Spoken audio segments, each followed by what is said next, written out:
Biden says Trump must explain Baghdad killing. Campaign update. Bloomberg. Former Vice President Joe Biden warned that President Donald Trump just tossed a stick of dynamite into a tinderbox by ordering the killing of a powerful Iranian general in Baghdad. No American will mourn Qasem Soleimani's passing. He deserved to be brought to justice for his crimes against American troops and thousands of innocents throughout the region, Biden said in a statement. But he added that Trump owes the American people an explanation of the strategy and plan to keep safe our troops and embassy personnel, our people and our interests, both here at home and abroad, and our partners throughout the region and beyond. Biden, who has made his foreign policy experience in the Senate and the Obama administration the centerpiece of his presidential campaign, said, "I'm not privy to the intelligence and much remains unknown, but Iran will surely respond. We could be on the brink of a major conflict across the Middle East." In the hours after the attack in Baghdad, Republicans in Congress largely praised the president, while some of their Democratic counterparts said there could be consequences.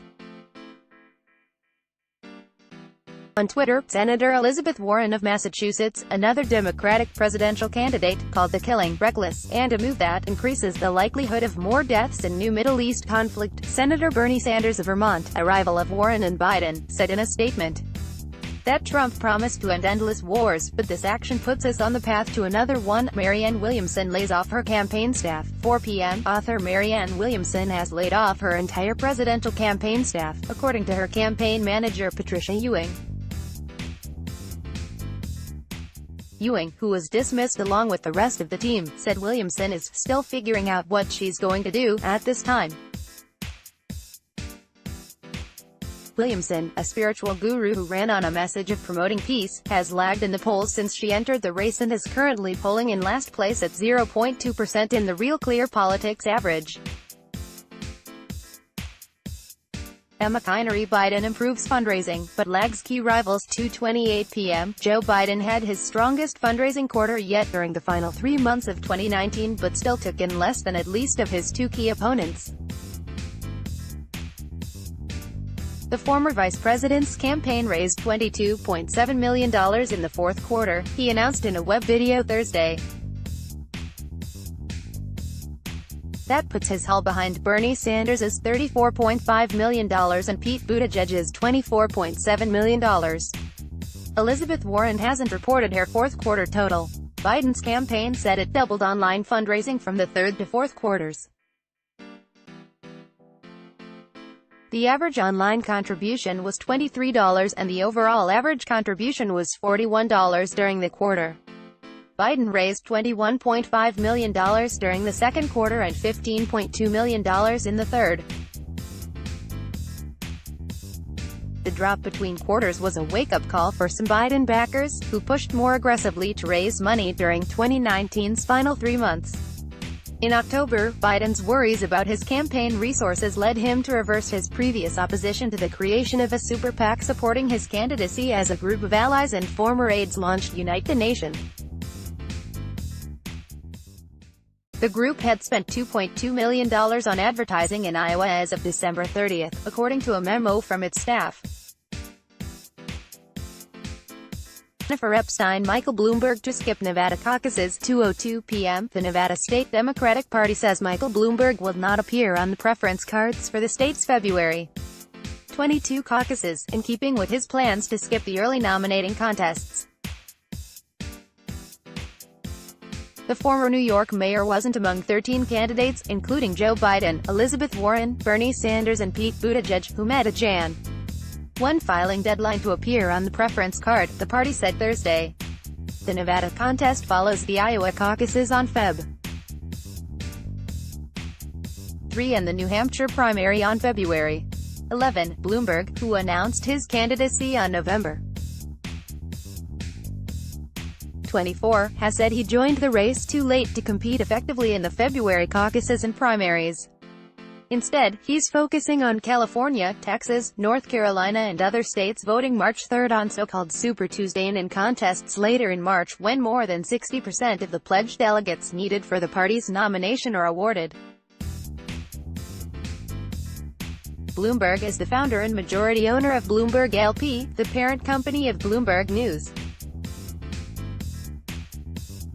Mark Nick at Warren would end delays for disability benefits. 11:03 a.m. Warren proposes to eliminate waiting periods to make it easier for disabled people to access benefits under Social Security, disability insurance and Medicare. Current law imposes delays before obtaining benefits of up to 5 months for Social Security and 12 months for Medicare. In a proposal released Thursday, she says that she'd get rid of them. Warren's plan also calls for phasing out, rather than immediately halting, Social Security disability benefits once the beneficiary returns to work, reducing them by $1 for every $2 earned above an inflation index threshold of $2,110. Her plan would additionally expand the program's maximum supplemental security income benefit to the federal poverty level. Her plan includes various other measures, including protecting disabled people in prison by requiring jails to build accommodations. According to a campaign official, Warren sought advice from various disability advocates, including former Senator Tom Harkin, an Iowa Democrat who was an original sponsor of the Americans with Disabilities Act.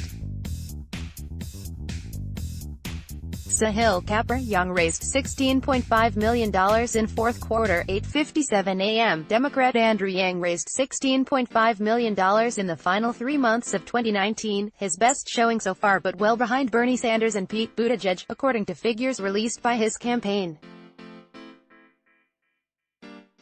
The entrepreneur has received in total more than 1 million contributions from 400,000 donors, the campaign said. The average was $30. Yang's fourth quarter haul is $6.5 million more than the $10 million he raised in the third quarter, according to data from his campaign. Yang's total is less than half the $34.5 million Sanders' campaign reported and short of the $24.7 million that South Bend, Indiana, Mayor Buttigieg's campaign touted for the same period. Yang's campaign chief Nick Ryan said the total shows the candidate continues to exceed expectations, whether it's in terms of grassroots fundraising, making the debates, early state polling, or the ability to draw big crowds. Kathleen Miller Biden is first to win Iowa Congress endorsement. 8:25 a.m. Biden has secured the first endorsement from a member of Iowa's congressional delegation, gaining the support Thursday of Abby Finkenauer. The first-term Congresswoman represents Iowa's 1st congressional district, which voted for Donald Trump in 2016 after going for Barack Obama in 2008 and 2012. The district covers northeastern Iowa, the area where Biden is concentrating his time during a 5-day state trip that begins Thursday. Finkenauer will join Biden for several of his Iowa stops, his campaign said. Joe Biden's character, record, and commitment to rebuilding the backbone of the country, the middle class, is what Iowa and this country needs, Finkenauer said in announcing her support of Biden. The Congresswoman's ties to Biden date back more than a decade. In 2007 and 2008, she was volunteer coordinator for Biden's unsuccessful presidential bid, which ended after the Iowa caucus. And she has a personal connection to another campaign. She's engaged to Elizabeth Warren's Iowa political director, Daniel Wasta. Finkenauer, 31, is the first of Iowa's 3 House Democrats to endorse a presidential candidate and just the second member of Congress from one of 4 early decision states to make an announcement. Nevada Representative Dina Titus is also backing Biden. Jennifer Epstein. Trump gets $46 million in fourth quarter. 7:55 a.m. Trump's campaign said it had raised $46 million in the last 3 months of 2019, saying that it was the candidate's best fundraising quarter in the 2020 election cycle. Trump's campaign ended the year with $102.7 million in cash on hand, it said. Trump raised $143 million in 2019 and the campaign said it banked $83.4 million. It began the year with $19.3 million cash on hand. In recent months, the president's campaign has sought to use the House impeachment investigation as part of its fundraising effort, urging potential donors to give as a way to rebuke Democrats. Mario Park Sanders raised $34.5 million in quarter 6 a.m. Sanders' presidential campaign raised $34.5 million in the fourth quarter, it said in a statement, likely giving him the largest war chest of any Democratic nominee entering the party's first nominating contests in February. The campaign said on Thursday that since February, it had raised more than $96 million from more than 5 million individual donations. The average contribution was $18 and almost none of Sanders' donors had reached the $2,800 federal contribution limit, meaning they could donate again. Bernie Sanders is closing the year with the most donations of any candidate in history at this point in a presidential campaign, his campaign manager Faiz Shakir said in the statement. He is proving each and every day that working-class Americans are ready and willing to fully fund a campaign that stands up for them and takes on the biggest corporations and the wealthy. Sanders had raised about $73.7 million through the quarter that ended Sept.